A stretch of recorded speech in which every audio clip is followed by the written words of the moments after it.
Salam teman-teman dimanapun berada. Pada sesi kali ini kita akan membahas kembali tentang penolakan gereja yang terjadi di Cilegon. Dan nanti kita akan lihat bagaimana seorang pendeta Melatok juga berkomentar terkait penolakan gereja yang terjadi di Cilegon. Dan ini ada berita 2 menteri sekaligus diultimatum oleh Wapres, ya, Bapak Maruf Amin, dan juga respon daripada Menko Polhukam Pak Mahfud MD. Saya akan bacakan teman-teman di sini, dikutip dari Detik News. Mahfud, ini judulnya ya, Mahfud lusa menak panggil Pemkot Cilegon bahas penolakan gereja. Ya, jadi semoga saja ya ini bisa menyelesaikan persoalan yang ada di Cilegon ya teman-teman. Jakarta, penolakan pembangunan gereja Maranatha di Cikuasa, Gereng, Kota Cilegon menuai polemik. Menko Polhukam Mahfud MD menyampaikan Menteri Agama Yakut Khalil Qomas akan memanggil seluruh stakeholder Pemkot Cilegon untuk membahas persoalan tersebut lusa. Diketahui polemik semakin meruncing usai Wali Kota Cilegon Heldi Agustian dan Wakil Wali Kota Sanusi Pentamarta ikut menandatangani petisi penolakan pendirian gereja tersebut. Penolakan ini berawal dari massa yang mengatasnamakan Komite Penyelamat Kearifan Lokal Kota Cilegon menggelar demonstrasi di Cilegon di gedung DPR Cilegon Rabu 7/9. Rabu ini akan memanggil semua stakeholder di Cilegon untuk mendudukan persoalan dan menyelesaikan problema, kata Mahfud saat dihubungi Minggu 11/9/2022. Mahfud menuturkan Menak Yakut sudah melakukan pendekatan. Namun Mahfud tidak menjelaskan pendekatan apa yang dimaksud. Menteri Agama sudah melakukan pendekatan. Sejumlah tokoh bersuara perihal polemik tersebut. Wakil Presiden, nah ini dia teman-teman ya. Ini dia ya. Wakil Presiden Maruf Amin pun sampai memerintahkan 2 menterinya untuk mencari titik temu persoalan pembangunan gereja Maranatha di Cilegon. Komennya Wapres soal ini supaya diselesaikan di tingkat hal yang lebih teknis, eksekutorial. Dalam hal ini Kementerian Agama dan Kementerian Dalam Negeri, kata juru bicara Wapres Maruf Amin, Mas Duki. Nah itu dia teman-teman. Dan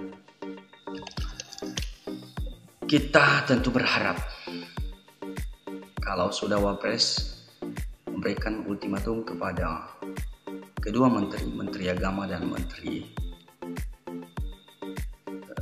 Dalam Negeri, mari kita tunggu hasilnya dan juga respon daripada Mahfud MD. Terima kasih Pak Mahfud sudah memberikan respon positif. Dan kita lihat respon juga dari seorang pendeta, yaitu pendeta Pak Mel Atop ya. Yang diberkati oleh Tuhan Yesus Kristus. Saya tadi malam, tadi juga saya masih nonton berita seputaran peristiwa Cilegon ya.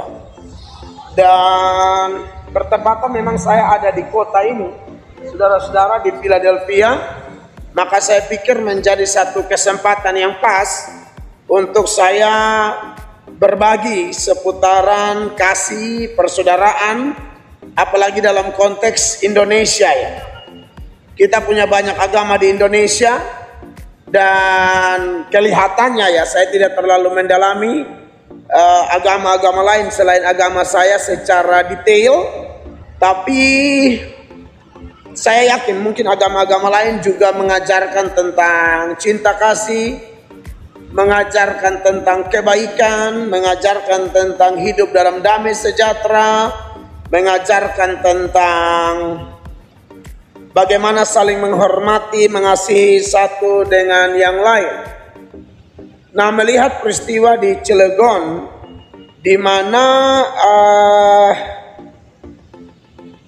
ada kain kafan yang dibawa lalu ditandatangani oleh banyak orang, dan salah satu atau di antaranya yang menandatangani penolakan adanya gereja di Cilegon adalah wali kota dan wakil wali kota ya, menurut berita yang saya dapat, dan saya tempelkan videonya di depan tadi.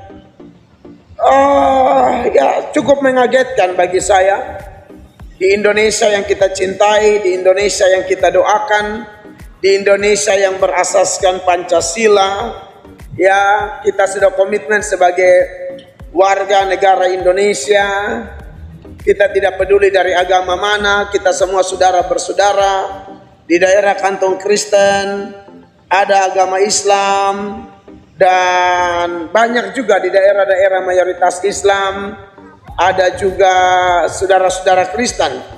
Tapi kasus Cilegon adalah salah satu kasus dari begitu banyak kasus yang kita hadapi di Indonesia, di mana kita lihat kelihatannya intoleransi masih begitu kuat di Cilegon ya, sampai ada komitmen luar biasa tidak boleh ada gereja dibangun di sana. Memang gereja yang kali ini bermasalah di Cilegon ini adalah gereja HKBP ya. Ya memang di negara kita ada aturan berkaitan dengan persyaratan membangun gereja ya. Saya tidak tahu HKBP dalam hal ini yang berurusan di Cilegon atau yang terkena masalah di Cilegon ini, apakah sudah memenuhi syarat atau belum, saya tidak tahu. Tetapi andai kata kalau belum, ya saya tidak bisa komentar terlalu banyak. Tetapi kalau bilang tidak boleh ada gereja di situ, memang kedengarannya kurang enak ya bagi kita sesama warga negara Indonesia, karena bagaimanapun Cilegon adalah bagian dari Indonesia. Ya, kalau dalam iman Kristen sih, kalau boleh saya kasih tahu ya, kalau boleh saya kasih tahu, tentu tidak ada pemaksaan, hanya perlu saya informasikan bahwa buat orang-orang yang di Cilegon, mulai dari pemerintah sampai semua oknum yang suarakan penolakan terhadap gereja atau Kristen itu adalah pengikut Kristus ya, orang-orang yang dipanggil oleh Tuhan Yesus Kristus dari gelap menuju terang yang ajaib. Dan kemudian kita semua dididik untuk hidup menurut karakter Kristus. Dan memang kita dikasih tahu, dijaminkan bahwa kalau orang menerima kami, mereka menerima Tuhan Yesus Kristus. Sedangkan kalau orang menolak orang Kristen, itu dia menolak Tuhan Yesus Kristus. Seperti yang tercatat dalam Matius pasal 10 ayat 41, 42, diingatkan di sana bagaimana kalau ada orang yang menyambut anak kecil, memberikan air sejuk secangkir saja pun, dia tidak akan kehilangan upah dan dia seperti menyambut Tuhan. Tapi orang Cilegon memilih untuk menolaknya. Ya saya hanya kasih tahu saja. Di ajaran kami ada seperti itu, ya. Kalau kami dididik mendoakan semua orang, menerima semua orang, ya mengasihi bukan hanya satu agama, itu ajaran kami. Saya tidak mendalami ajaran agama lain secara detail. Saya hanya tahu garis-garis besarnya saja. Tetapi kalau memang Anda menolak, ya saya bilang, saya kasih tahu bahwa sebenarnya yang Anda tolak itu Tuhan Yesus. Mendengar Tuhan Yesus saja tentu Anda sudah tidak suka. Sebagian orang tidak suka, Yesus kok Tuhan. Ya, saya harus bersaksi dia Tuhan. Dia anak Allah yang maha tinggi. Anak Allah itu Allah. Dia firman Allah yang menjadi manusia. Dan dia menjaminkan bahwa kalau pengikutnya ditolak, ya itu sama dengan menolak dia. Dan dia adalah penguasa dunia akhirat. Dia adalah sumber segala berkat. Dia adalah sumber anugerah. Dia adalah sumber keselamatan. Dia adalah sumber mujizat. Dia adalah sumber pertolongan yang sejati. Dia pemegang napas kehidupan.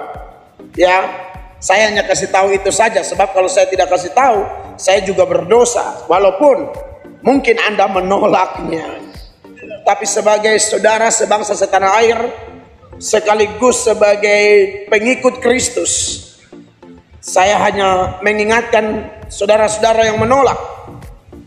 Dan hal berikut yang saya sampaikan, mungkin saya sampaikan ini kepada Bapak Presiden Republik Indonesia, Bapak Joko Widodo yang kami hormati, kami cintai, kami doakan, kami pilih, kami dukung.